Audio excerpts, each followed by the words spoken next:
A tax-free savings account is a great tool to use when investing your money for long term and ensuring that you're creating a future wealth that you want without paying high tax in your investment. Hey there, please do ensure that you subscribe to my YouTube channel, click on the notification bell and also like this video. So let's get into it.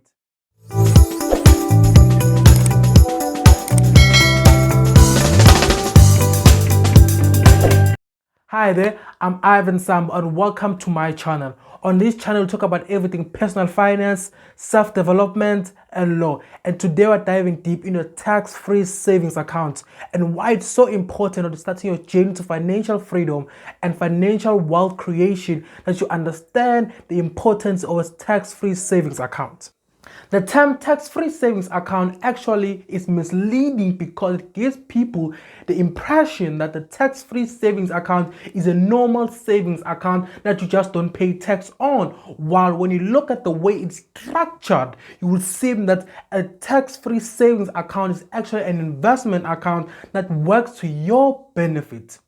When the tax-free savings account was introduced back in 2015 by the finance department or the treasury, it was introduced as a way to encourage us South African citizens to start investing without paying so much tax, which you would normally do with the dividend tax, with your capital gain tax, and all the tax that you pay to big daddy SARS. So now with the tax-free savings account, what it actually provides is for you as a startup investor or as a prime investor to invest your money without worrying about paying so much tax. So how is it structured and how does it work? So firstly, it's important to note that a tax-free savings account has limits within it. As much as you can invest tax-free, you also have limits on how much you can invest within a tax-free savings account. The Treasury Department has introduced limits within our lifetime and limits within the year of how much you can invest using a tax-free savings account. But I'll also, by the end of this video, also mention the huge benefits of using a tax-free savings account. But now, the limit that are imposed by a tax-free savings account is that firstly, you have 36,000 rand to invest a year. The South African government or SARS, the South African government or SARS gives you, or let me use the word gives you, or allocates you an amount of 36,000 rand that you have to invest a year. This money is up to you on how you invest it, but you have to invest 36,000 rand a year. So you have been allocated that amount, that limit that you have to invest. And if you surpass it, you have to pay tax on the amount that you surpassed it, and that tax is to penalize you for using more in your tax-free savings account. Let me make an example of this. So let's say, for example, you invest through your tax-free savings account through let's take an example through Easy Equity. You invest 40,000 rand a year. What will happen is that they will allow the 36,000 rand, which is allowed to be invested without you paying tax on it. But the 4,000 rand on top will be the one which will be taxed. Do you understand? That's how a tax-free savings account has limit. Also, the second limitation that are within the tax-free savings account is that throughout your lifetime, throughout me being Tfsa, I am allocated 500,000 rand to invest. This is not money government gives you, hey, Ivan, here's 500,000 rand to invest. No, this is my own money I have to invest. So in my lifetime, I can invest up to 500,000 rand, 500,000 rand without paying tax on it. That's my lifetime, meaning each year of that 500,000 rand, I have 36,000 rand to invest, meaning I can invest using my tax-free savings account each year for 15, I did my literacy, let me count fast. For 15 years, I can invest 36,000 rand each year without paying tax to big daddy SARS. You understand? That's the limitation within it. But at the same time, it's important to note that when you invest your money through a tax-free savings account, you are actually looking at creating benefit for yourself in the long term. Because if you are given 15 years to invest 36,000 rand each year, that means you can do that in an eye of a long term. For example, wanting to invest for your retirement, if you're self-employed and you don't have a retirement plan, or you can invest into taking your child to Oxford University, to Cambridge University, or to the best institution for your child, or even UWC, one of the best in law. You can invest into doing that using a tax-free savings account, or also you can invest for your child to inherit something from you using a tax-free savings account, because you are given time to ensure that you invest without paying so much tax that you normally pay with your normal investment. But also, do share in the comment section what's your thought on the tax-free savings account.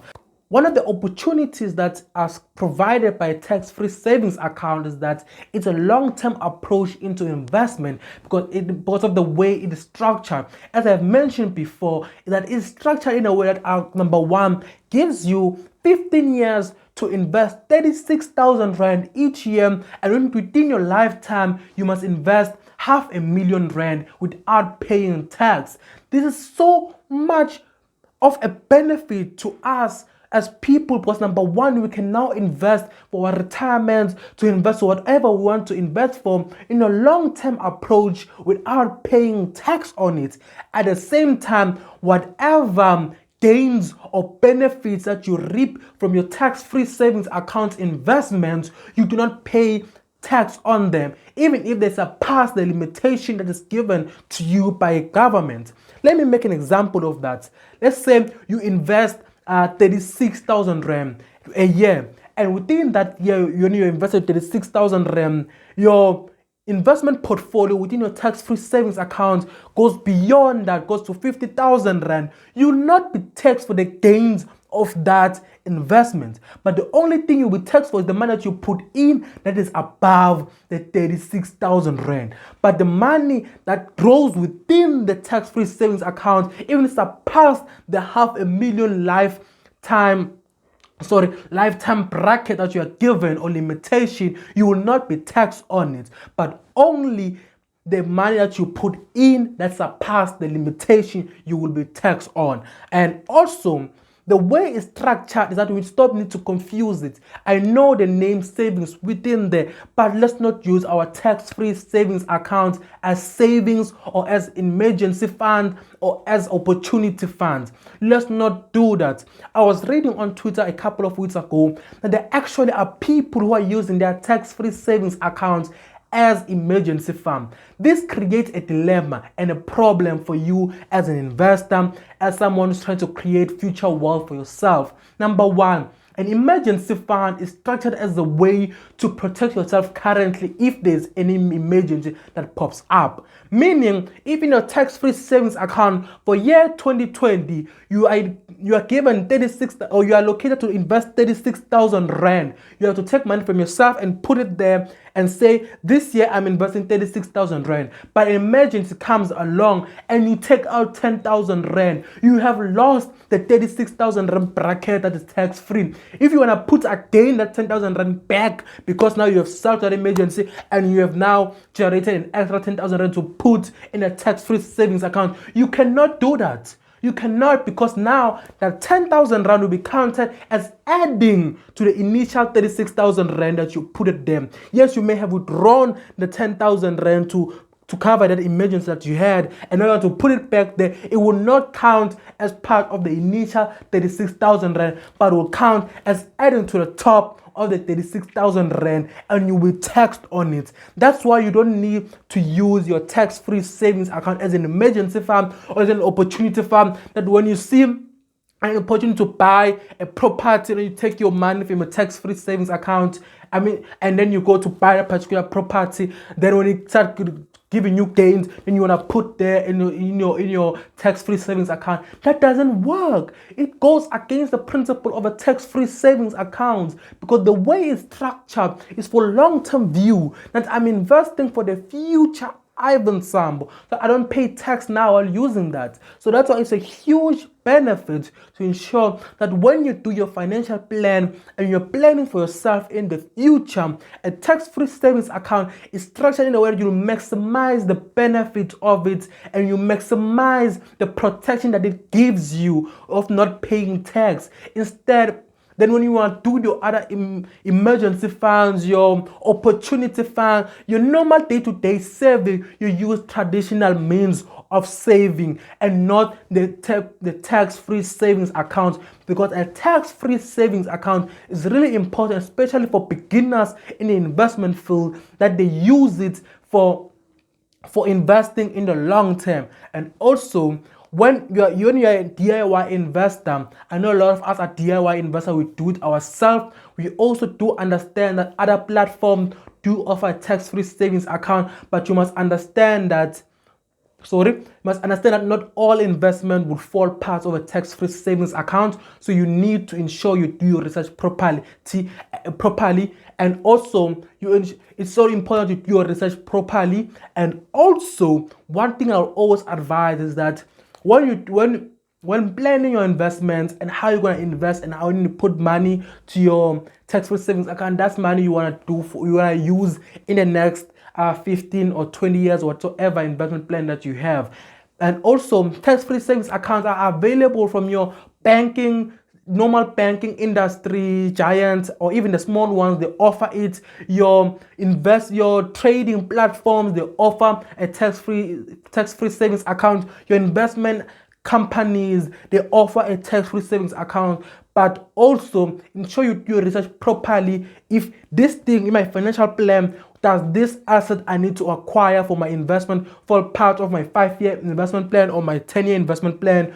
And if I put on my tax-free savings account, will it put me at advantage or disadvantage? You need to plan it properly and sit down with your registered financial advisor and ensure you do that. So that's the gist, or that is a small summary of what a tax-free savings account is all about. And as a small beginner in the investment game, do make use of it. But when you use a tax-free savings account, I'm emphasizing this so much that you use it in a long-term view, a long-term approach, because it's so important. For myself, I haven't activated my tax-free savings account because I want to start using it when I'm starting getting to the employment field, starting working there, so I can have another retirement plan at the side. But for now, all my investment are outside of my tax-free savings account because I want to use it when I start working. But that's my individual approach. But do share your comments on your thoughts about the tax-free savings account and how are you using it. I want to understand your approach to it and your use to it. So, and please do ensure that you share those views and like this video, comment and subscribe to my YouTube video. Click on the notification bell. And also, as always, I am Ivan Sambo, your student investor.